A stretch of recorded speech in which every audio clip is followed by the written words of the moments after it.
Remain should have won the referendum in 2016. Of course, we should have won.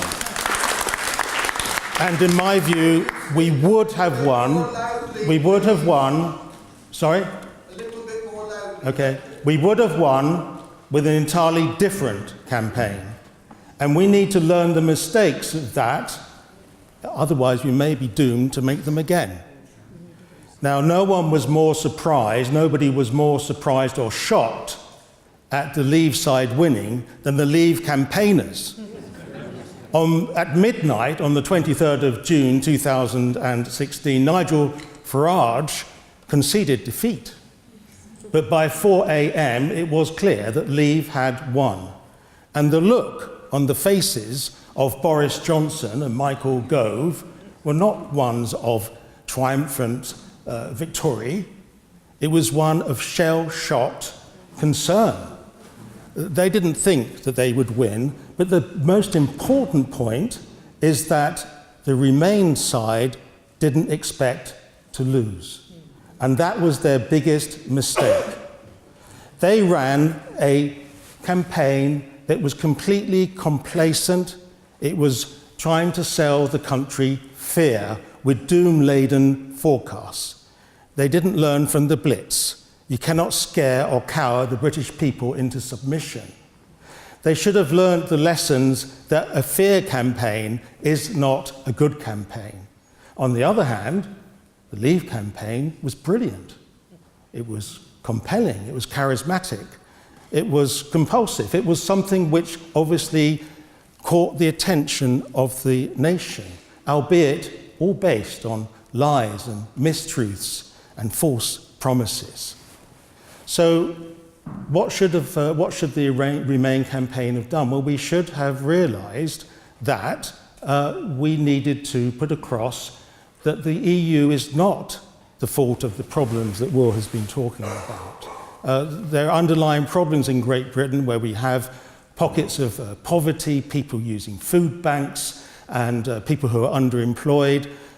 Areas of Britain that feel forgotten, but none of those problems are the cause of the EU. Now, it could be forgiven to some extent, it could be understood why there was this complacency, because after all, we were a member of the EU for 40 years. We have been a member for 40 years, and during almost all of that time, there was not a mass call for us to leave.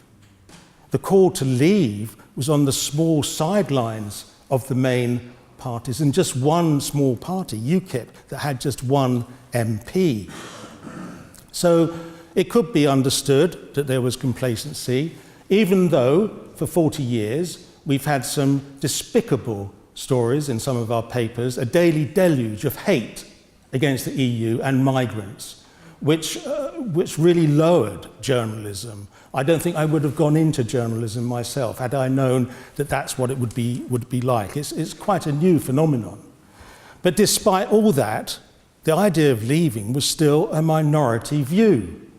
So it could be understood, perhaps, that the Remain campaign thought that this would be a walkover, that they were easily going to win.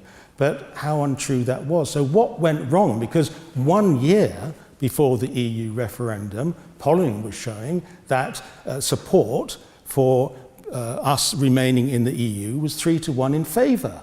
Something clearly went very wrong in the weeks leading up to the referendum. What it seems to me is that for the first time, apart from in daily newspapers such as the Daily Mail and the Daily Express, the bigotry, the xenophobia of those papers and the politicians that support them were given a national platform, the so-called balance on BBC. All of the media had to give a voice to this despicable, disgusting idea that the EU and migrants are the cause of our problems. But actually, some sections of society, it actually rang true for them. It felt right. Their lives, maybe it's because of the EU, maybe they're not doing so well because of migrants.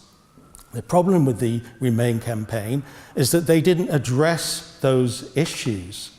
They didn't look at the causes of why people might be supporting Brexit, and they didn't spend any real time or resources actually putting across the positive benefits of the EU, and they certainly didn't have anything in their armoury to tackle the lies of leave, the lies that in the end did win. So what can we do about that now? I mean, is there any point to look back? Well, I think there is a point, because otherwise we could make the mistake again. And the Leave campaign is still telling these lies, and the problem today is that there still isn't a campaign to tackle them. Across the country, there are many people who still consider that the EU is run by faceless bureaucrats, that actually Brussels barks orders to us and we have to obey without any say, that the EU accounts have never been signed off, that the money we spend on the EU annual membership fee isn't good value, it's money down the drain. Now, all that and more is untrue. But where's the campaign to actually tackle that? It's all very well to campaign for a people's vote, but I see little point in doing that if you don't at the same time campaign to win that vote. Now, we wasted 40 years of our membership in the EU, where we let papers like the Daily Mail and the Daily Express and politicians rubbish the EU and migrants without a proper awareness campaign. Awareness campaigns do work, but we didn't have one. But we did have enough warning that we should have had one. After all, we had known that the Tories wanted to have another referendum on Europe since about 2010 or before. They were the only party that wanted one. The word Brexit was invented in 2012. We had plenty of notice. So it was actually a big mistake not to have an awareness-raising campaign to educate the country about the EU before the referendum. But the bigger mistake was not to have one after the referendum.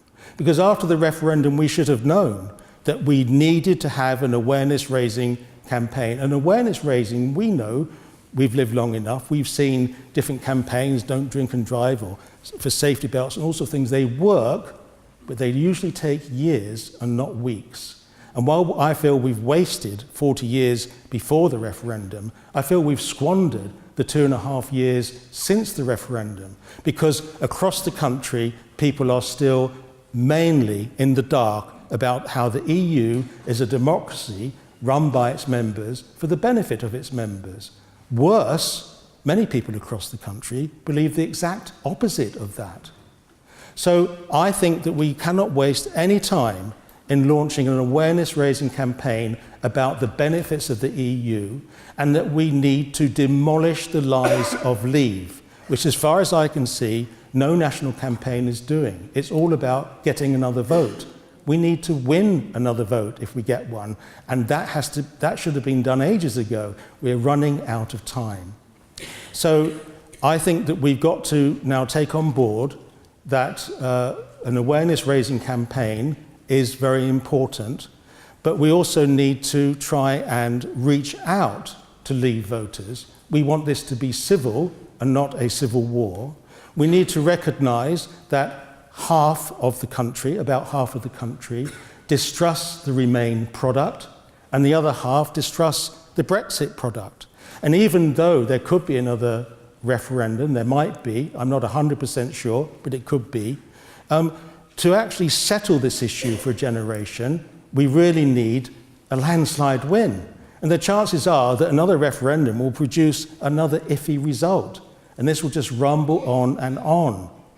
So I feel we could have had a landslide result. I feel that the People's Vote campaign, actually a demand for a people's vote would have happened naturally if we'd looked after the awareness raising first. So we've done this in the wrong order, in my view. So David Cameron said that this was a once-in-a-generation decision, and he was right. But the problem is the country really didn't come forward with a decision. The country was split in two. The result of the referendum was just 37% of the electorate voting for it. Parliament hadn't, I think, mistakenly set a threshold. So a minimum only voted to leave. or so many people directly affected by the a result of the referendum were denied a vote. But worse, there have been so many serious irregularities, illegalities, and alleged fraud in the referendum that tomorrow there's going to be a full hearing in the High Court on assessing whether those irregularities were of such a big magnitude that the referendum should be annulled. So the referendum was not a once-in-a-generation decision. There has not been a satisfactory decision for the country, from the country. And what we need to do now is to try and achieve a decisive response from the country, but we need to work much harder than we have, on explaining to the country how the EU functions. For example, the turnout at European Parliament elections is absolutely abysmal. But it's hardly surprising when many people across the country don't even realise that there is a European Parliament that's democratically elected, and many people across the country have no idea what they do every week. The European Parliament has done some amazing work on doing videos, several videos a month, on what they're up to. I think I'm the only person in the country that makes use of them. Something is wrong. So my view is we could win another vote if we're lucky enough to get one, but we have to work much harder at awareness raising. Thank you.